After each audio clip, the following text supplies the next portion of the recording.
নমস্কার, সোনাঝুরিতে আপনাদের সবাইকে জানাই অনেক অনেক স্বাগত। আজকে আমি রান্না করব বাঙালির প্রিয় খাবার কচু শাক দিয়ে ইলিশ মাছের মাথা। তার সঙ্গে ইলিশ মাছের ঝোল হবে লাল লাল করে। তবে আজকে যে আমি কচু শাক রান্না করব, এই কচু শাকটা কিন্তু সম্পূর্ণ আলাদা। আমরা যে পদ্ম কচু কিংবা দুধমান কচু খেয়ে থাকি, ঠিক সেই রকমই টেস্ট, একদমই কিটোয় না। আর এই পাতাগুলো কিন্তু একেবারে গোল গোল, ঠিক পদ্ম কচু পাতার মতো। এইখান থেকে তুলবো, আরও ওদিকে হয়ে গেছে, সব জায়গা থেকে খুঁজে খুঁজে নেব, নিয়ে চলে যাবো রান্নাঘরে। আপনারা শুধু ভিডিওটি প্রথম থেকে শেষ পর্যন্ত দেখতে থাকুন, রেসিপিটি খুবই সুন্দর হবে। আর ইলিশ মাছের রেসিপিটি যে বানাবো, পুরো আমি আমার মতোভাবে রান্না করব, খেতে কিন্তু খুবই টেস্টি হবে। আপনারা শুধু ভিডিওটি দেখতে থাকুন।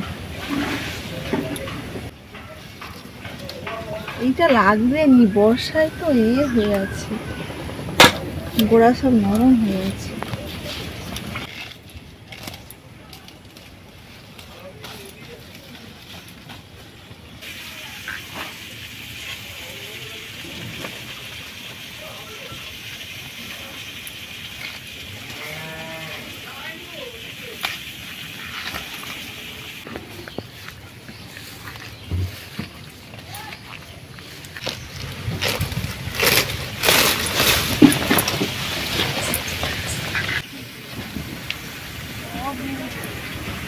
দেখুন লতিও বেরিয়েছে। এই কটা হলে হয়ে যাবে, আর তুলবো না। এখন আমি ধুয়ে নেব।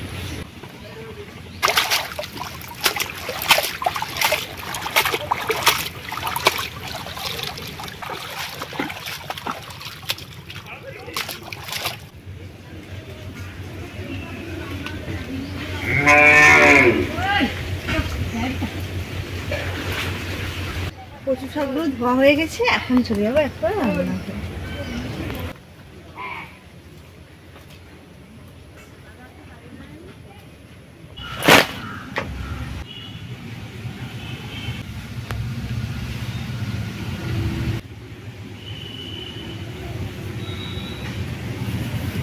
কচু শাক প্লেনে চলে এসেছি, এবারে ইলিশ মাছ কাটবো।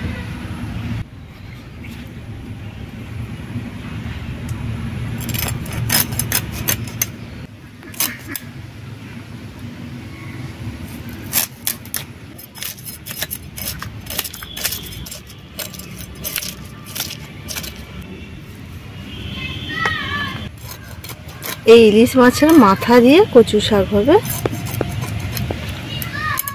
মাছটা কিন্তু একেবারেই টাটকা।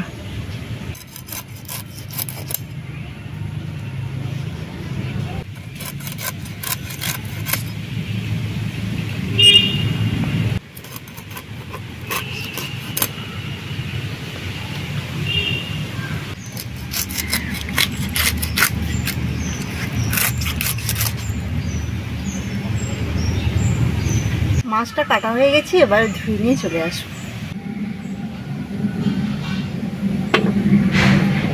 মাছ ধুয়ে নিয়ে চলে এসেছি, আসা মাত্রই কিন্তু উনুন জ্বালিয়ে দিয়েছি, কেননা বর্ষার উনুন তো একটু স্যাঁতস্যাঁতে হয়ে থাকে। এই ঝটপট উনুন ধুয়ে দিয়েছি, আর উনুনটা খুব ভালোই জ্বলেছে। কড়াই চাপিয়ে দিলাম। ইলিশ মাছের যে আলু দিয়ে ঝোল বানাবো, তার জন্য আলু কেটে নিচ্ছি।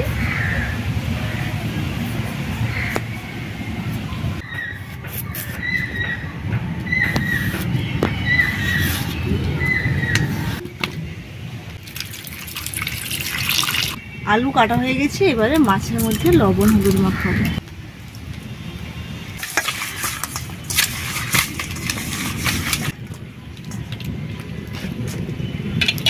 এদিকে কড়াই গরম হয়ে গেছে, কড়াইয়ের মধ্যে দিয়ে দেবো সর্ষে তেল। তেল গরম হয়ে গেছে, এবারে ইলিশ মাছগুলো ভেজে নেব।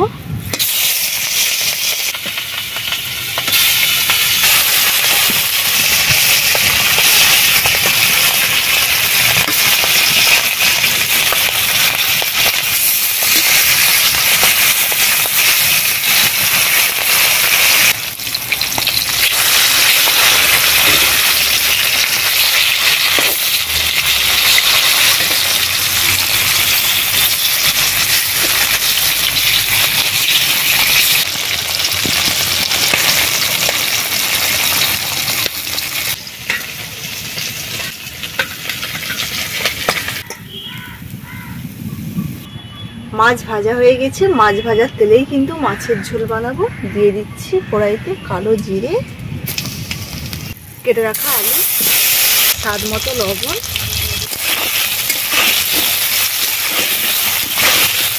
দিয়ে একটু ভেজে নেব। লবণ দিয়ে খানিকক্ষণ ভেজে নিয়ে এবারে দিয়ে দেবো লঙ্কা গুঁড়ো এবং হলুদ গুঁড়ো।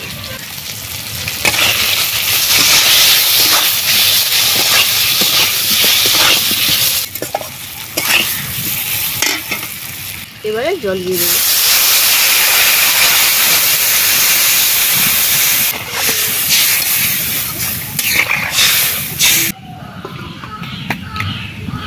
আজকে আমি এই ইলিশ মাছের ঝোলে এই যে কয়েকটা যে লতি হয়েছিল, লতি দেবো এবং এই একটা বেগুন দেবো।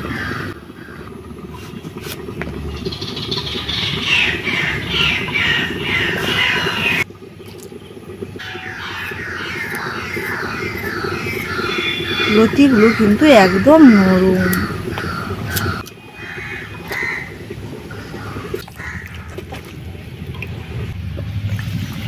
বেগুন এবং লতি দিয়ে দেব।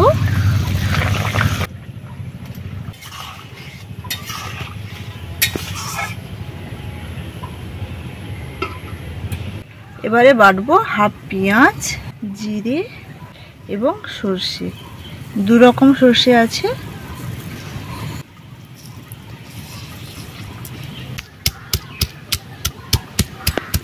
ইলিশ মাছের ঝোলে কিন্তু এই যে সর্ষে, পেঁয়াজ, জিরে একসঙ্গে বাটছি, এই মশলাটাই কিন্তু মেন এই রেসিপি। আপনারা অনেকেই হয়তো বলবেন যে ইলিশ মাছে পেঁয়াজ দিলে ভালো লাগে না, কিন্তু অল্প একটু পেঁয়াজ বেটে দেবেন, দেখবেন এই ঝোলের টেস্ট বেরোবে।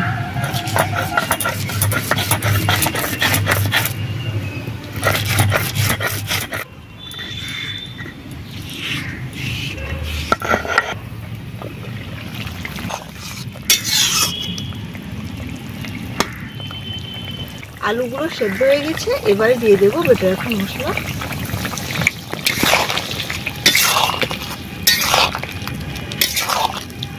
ভিজে রাখা ইলিশ মাছগুলো দিয়ে দেবো,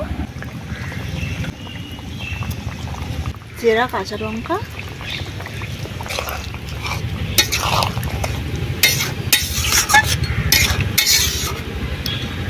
উপর থেকে একটু কাঁচা সর্ষের তেল, আবার ডিশ ঢাকনা লাগিয়ে রেখে দেবো কিছুক্ষণ। এবারে কচু শাকগুলো কেটে দেবো।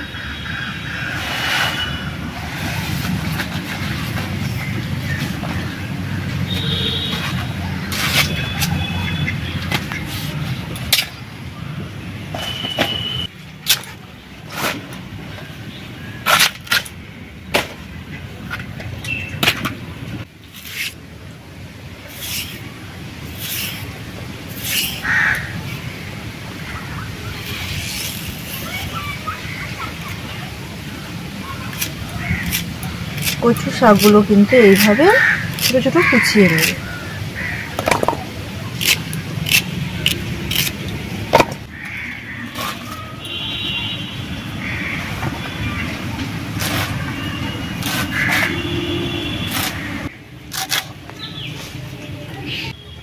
কচু শাকগুলো কাটা হয়ে গেছে, এবারে ধুয়ে নিয়ে চলে আসি।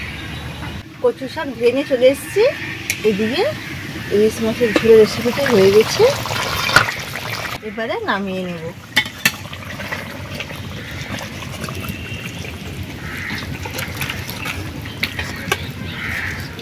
ইলিশ মাছের ঝোলের রেসিপি তো হয়ে গেছে, এবারে বানাবো ইলিশ মাছের মাথা দিয়ে কচু শাক। তার জন্য শুকনো খোলায় মশলা ভাজবো। জিরে, একটা তেজপাতা কেটে দিচ্ছি,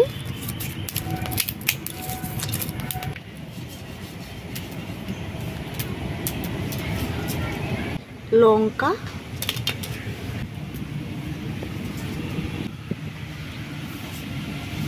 শুকনো খোলায় মশলাগুলো ভাজা হয়ে গেছে, এবার দিয়ে দেবো সর্ষের তেল, কালো জিরে। এবারে মাছের মাথা দিয়ে দেবো। এবারে দিয়ে দিচ্ছি পেঁয়াজ।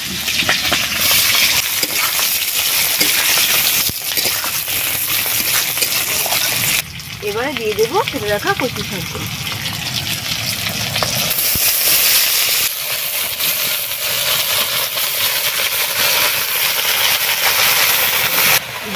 স্বাদ মতো লবণ, হলুদ গুঁড়ো,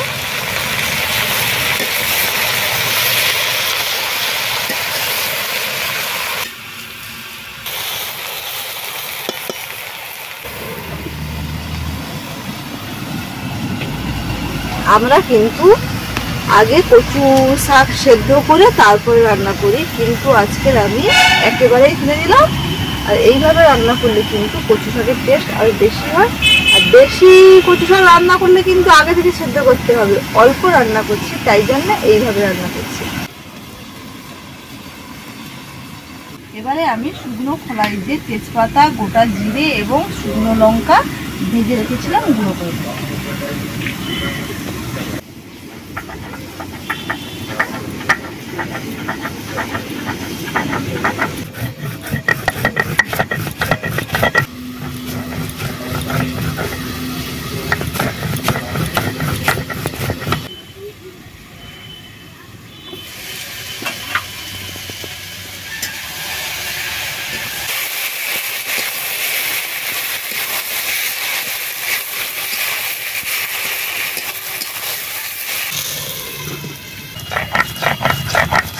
শুকনো খোলায় যে মশলা ভেজে রেখেছিলাম গুঁড়ো হয়ে গেছে। এবারে একটু সরষে বেটে নিচ্ছি।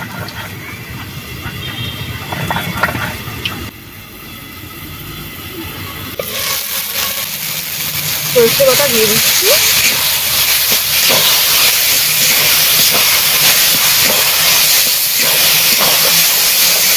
কচু শাকের রেসিপিটি একেবারেই হয়ে এসছে। এবারে দিয়ে দেব সরষে তেল, হাত ধরে ছড়িয়ে দিতে হবে।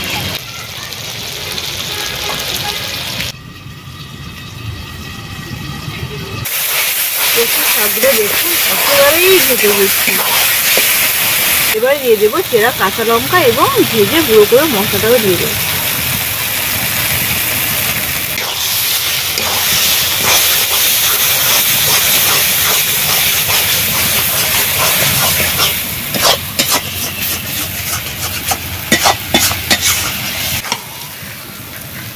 কচু শাকের রেসিপিটি একেবারেই হয়ে গেছি আর দারুণ গন্ধ ছাড়ছে।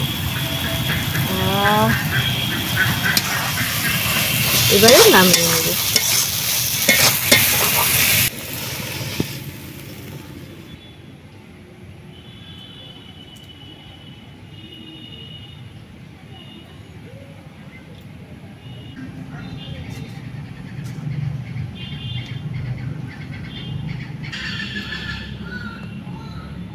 বর্ষার সিজনে ইলিশ মাছের জমজমাট দুটো রেসিপি হয়ে গেছে।